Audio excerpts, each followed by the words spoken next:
नमस्कार. अस्सल मराठी किचनमध्ये तुमचं स्वागत आहे. तर आज आपण बनवणार आहोत हेल्दी आणि पौष्टिक ब्रोकोलीचं सूप. हे सूप प्यायला खूप छान लागतं. तुम्ही हे सूप वजन कमी करण्यासाठी सुद्धा वापरू शकता. तुम्ही 1 महिना लगातार जर हे सूप प्यायलं तर तुमचं वजनसुद्धा कमी होतं. चला तर मग रेसिपीला सुरुवात करूया. ब्रोकोलीचं सूप बनवण्यासाठी मी इथं 100 ग्रॅम ब्रोकोली घेतलेली आहे. याचा वरचाच भाग घेतलेला आहे, खालचा जाड भाग मी घेतलेला नाही आहे.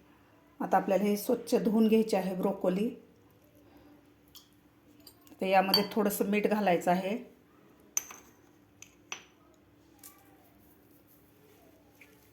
आता हे मिठाच्या पाण्याने आपल्याला ब्रोकोली धुवून घ्यायची आहे. आता यामधलं आपल्याला पाणी काढून टाकायचं आहे.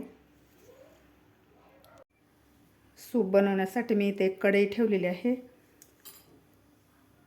कढईमध्ये आपल्याला थोडंसं बटर घालायचं आहे.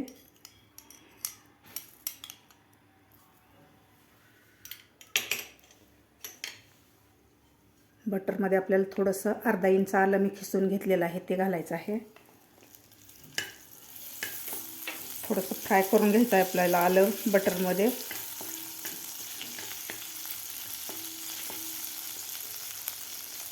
आता यामध्ये घालायचे आपल्याला मिठाच्या पाण्यात धुवून घेतलेली ब्रोकोली घालायची आहे. तर ब्रोकोली 1 मिनिटभर आपल्याला बटरमध्ये फ्राय करून घ्यायचे आहे. गॅस आपल्याला मिडियमच ठेवायचा आहे. व्यवस्थित फ्राय करून घ्यायचे आहे. 1 मिनिटभर मी ब्रोकोली बटरमध्ये फ्राय करून घेतलेले आहे. तर यामध्ये घालायचं आपल्याला थोडंसं गाजर मी बारीक कापून घेतलेलं, थोडेसे कॉर्न घेतलेले आहेत, फ्रेश कॉर्न घेतलेले आहेत ताजे, थोडेसे बीन्स घेतलेले आहेत. आता आपल्याला हे 2 मिनिटं भाज्या व्यवस्थित परतून घ्यायच्या आहेत बटरमध्ये. सगळ्या भाज्या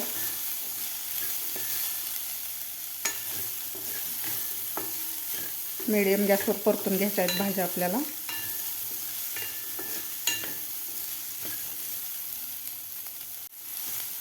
दोन मिनटं मी गाजर, ब्रोकोली, कॉर्न आणि फरसबी व्यवस्थित परतून घेतलेलं आहे. आता यामध्ये घालायचं आपल्याला पाणी.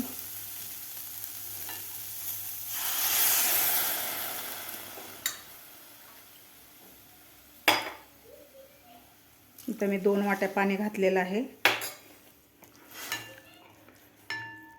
तुम्हाला किती सूप बनवायचं त्या अंदाजाने तुम्ही पाणी घालू शकता. मी इथं 2 लोकांसाठी सूप बनवणार आहे, तर मी 2 वाट्या म्हणजे 2 कप पाणी घातलेलं आहे. आता यावर आपल्याला झाकण ठेवायचं आहे.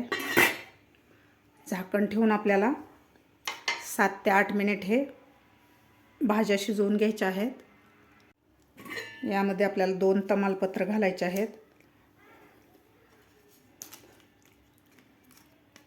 तर यावर झाकण ठेवून आपल्याला 7 ते 8 मिनिट हे भाज्या शिजवून घ्यायच्या आहेत, थोड्याशा सॉफ्ट होईपर्यंत. 7 ते 8 मिनिट आपण हे भाज्या शिजवून घेतलेल्या आहेत.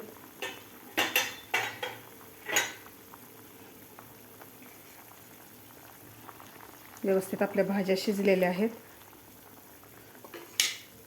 आता यामध्ये घालायचं आपल्याला 2 चमचे तांदळाचं पीठ घालायचं आहे. या ठिकाणी तुम्ही कॉर्नफ्लॉवरसुद्धा वापरू शकता. व्यवस्थित मिक्स करून घ्यायचं आहे तांदळाचं पीठ घातल्यानंतर.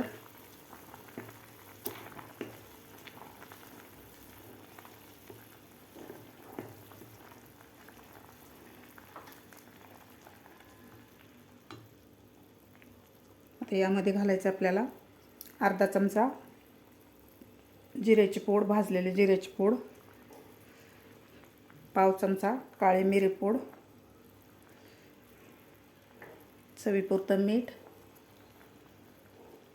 आता आपल्याला व्यवस्थित मिक्स करून घ्यायचं आहे. व्यवस्थित मिक्स करून घेतलेलं आहे. आता आपल्याला 2 मिनटं हे सूप आणखीन शिजवून घ्यायचं आहे. असा कलरसुद्धा मस्त आलेला आहे, तुम्ही बघू शकता. असं मस्त झालेलं आहे आपलं ब्रोकोलीचं सूप. ब्रोकोली खायला हे आपल्या शरीरासाठी खूप फायदेशीर राहते. यामध्ये भरपूर प्रोटीन फायबर राहतं. असं मस्त झालेलं आहे आपलं सूप. आता आणखीन आपण 2 मिनटं याला शिजवून घेऊया सूपला. तयार झालेलं आहे आपलं ब्रोकोलीचं सूप. हे गरमागरम सूप प्यायला खूप छान लागतं. तुम्ही वजन कमी करण्यासाठी सुद्धा हे ब्रोकोलीचं सूप पिऊ शकता. आता यावर थोडीशी आपण कोथिंबीर घालून घेऊया. तयार झालेलं आहे आपलं गरमागरम ब्रोकोलीचं सूप. तुम्ही सुद्धा अशा प्रकारे नक्की करून बघा. तुम्हाला माझी आजची रेसिपी कशी वाटली हे नक्की कमेंट करून सांगा. माझा व्हिडिओ आवडल्यास लाईक, शेअर आणि सबस्क्राईब करायला विसरू नका. भेटूया अशाच एका नवीन रेसिपीसोबत. तोपर्यंत मस्त खा आणि स्वस्त रहा.